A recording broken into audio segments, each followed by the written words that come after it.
Hello, how are you doing? It's Phil Thatch, and I'm so excited because today is March the 10th, and it's the first day that it's been warm enough here in Chattanooga to wear shorts, and I really prefer wearing shorts if at all possible.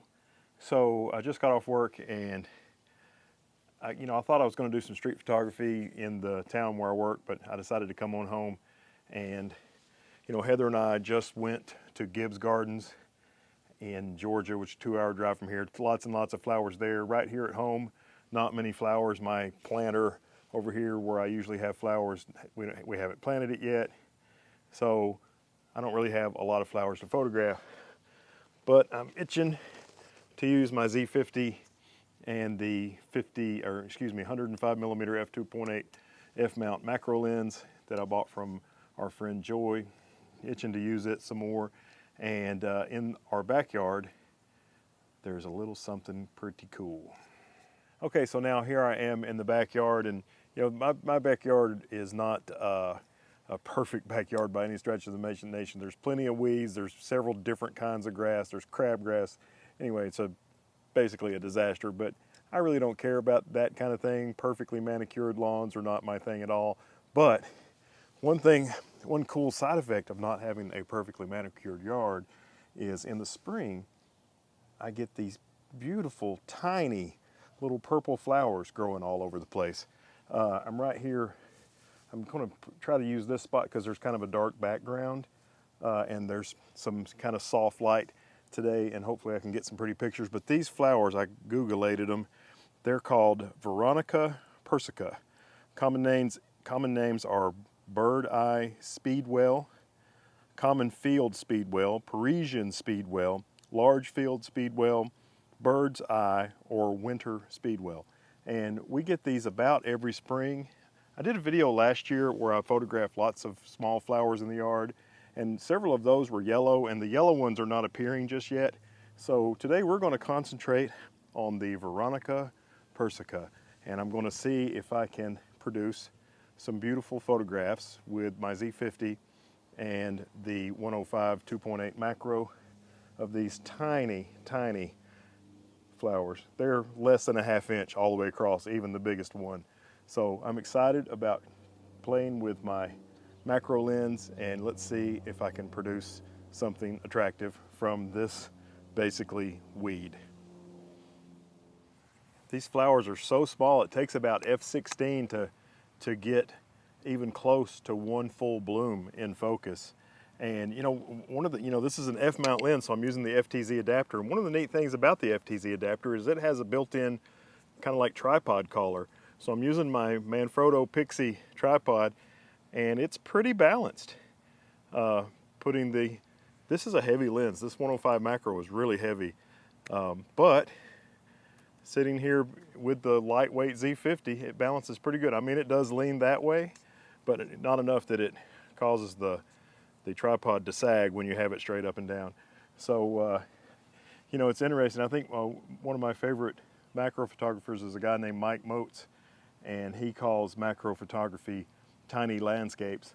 And that's kind of what this is all about, because some of my shots are just one flower and some of them are entire groups. And gosh, it's a lot of fun. I missed this type of photography, so let's keep working on it. Flowers don't have an eye, so there's not an obvious place to focus, and it took me a while to figure out what looked best, and in the end I decided that the pollen-covered area there at the top of the stamen was the best place to choose as my focus point.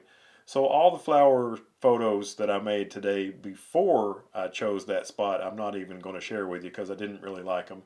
But once I started focusing there, the photographs really started to come together, including this one, which is kind of busy, but it's still fairly attractive. There's a focus area on Nikon Z cameras called Pin, and I never use it because you have to be an AFS to use it, but I'm finding that the single point size is larger than the little stamen or whatever it is that I'm trying to focus on this tiny flower. So I've switched to AFS, and I'm using the pin mode, and then hopefully I'm able to focus, or it seems like I'm able to focus. Sometimes the flower moves the tiniest little, if your depth of field is less than a millimeter, if the flower blows just the tiniest bit, it'll be out of focus.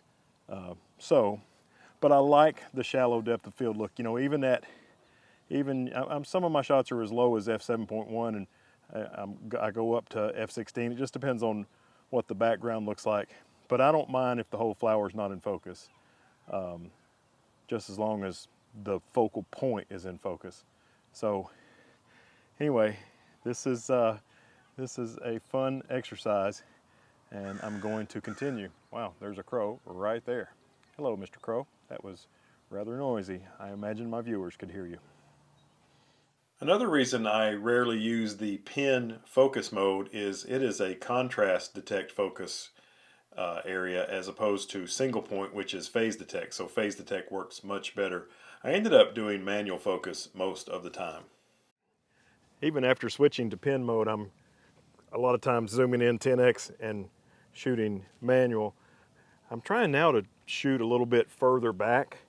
For example, I'm concentrating on this flower right here with this one kind of juxtapositioned in the background, and I've got pretty good focus. And now I'm trying to adjust focus, and the breeze picked up. So the flower, I mean, it doesn't, you know, if your entire scene on your shot is 1.5 inches, you know, it doesn't take much movement to mess up your focus. Quit wiggling, Mr. Flower.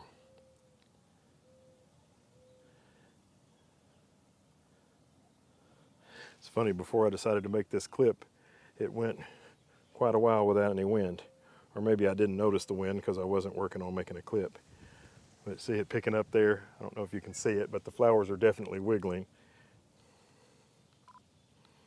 Okay, that's in focus. Looks like the wind's going to settle down. 2-second timer. And there you have it. I made several attempts at this composition, and I went through all of them on the computer, and this is the one that I ended up liking the best. The stamen on the rule of thirds flower is nice and sharp, and the background has some buds and flowers that are nicely bokeh-fied.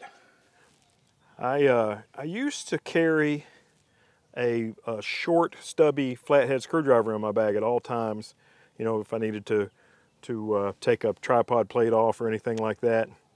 And a couple of times I've been in a situation where I have to go through security, like when we went to the Georgia Aquarium, and I thought I was going to have to go through security going into Gibbs Gardens.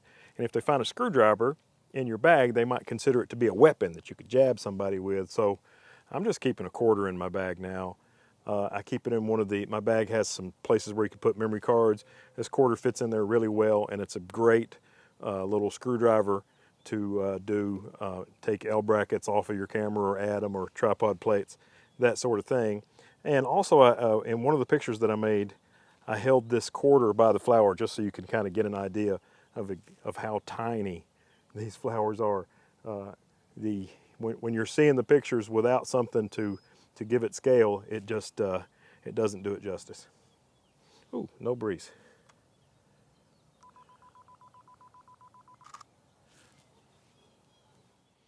I've only made 2 shots of the flower with the quarter in the shot, and I knew that I had motion blur in the quarter. I was just holding it in my hand on this shot, so I did another one, and I thought I had it perfect, but in the other one, the flower was out of focus. But you can really see just exactly how small that flower is with the quarter beside it.